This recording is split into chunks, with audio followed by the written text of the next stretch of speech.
ఇచ్చిన టాప్ 10 అతి భారీ ప్రపంచాన్ని వణికించిన అతి భారీ 10 భూకంపాలు ఏమిటో ఇప్పుడు మనం చూద్దాం. రష్యా తీరంలో భారీ భూకంపం సంభవించింది. ఇది తీవ్రత రెక్టర్ స్కేల్పై 8.8గా నమోదైంది. జపాన్లోనూ పాటు ఉత్తర పసిఫిక్లో కూడా పలు ప్రాంతాల్లో సునామీ తాకింది. 2011లో పసిఫిక్ మహాసముద్రంలో అత్యంత భారీ భూకంపం సంభవించింది. ఇక మనం చూసుకున్నట్లయితే చిలీలో 1960లో అతి భారీ భూకంపం సంభవించింది. ఇది రెక్టర్ స్కేల్పై 9.8 తీవ్రతతో నమోదైంది. ఇక అమెరికాలోని అలాస్కాలో 1964లో 9.2 తీవ్రతతో భారీ భూకంపం సంభవించింది. 2004లో మనం చూసుకున్నట్లయితే ఇండోనేషియాలోని సుమత్రా దీవులో 9.1 తీవ్రతతో భారీ భూకంపం సంభవించింది. ఏకంగా మనం చూసుకున్నట్లయితే 2,80,000 మంది చనిపోయారు.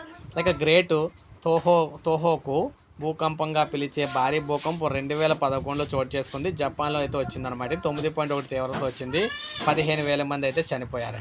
ఇక ప్రపంచంలో తొలిసారి 9 తీవ్రతతో కూడిన భూకంపం 1952లో అయితే వచ్చింది. రష్యాలో వచ్చిందనమాట ఇది.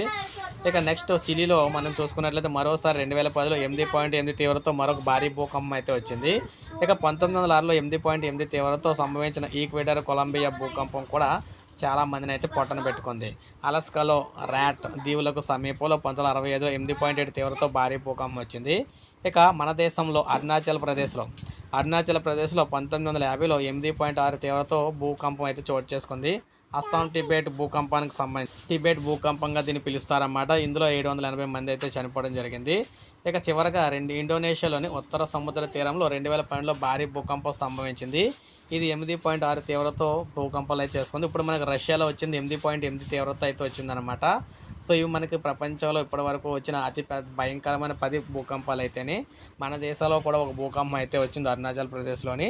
ఇప్పుడు మనం చూసుకుంటే ఈ భూకంపం సునామీకి సంబంధించి భారత్ కూడా కొంతవరకు ప్రమాదం ఉండే అవకాశాలు అయితే ఉన్నాయని చెప్తున్నారు. అందుకే మనం వీడియో చేయడం అయితే జరుగుతుంది. ఒక లైక్ చేయండి, సబ్స్క్రైబ్ చేసుకోండి, మన ఛానల్ సబ్స్క్రైబ్ చేసుకొని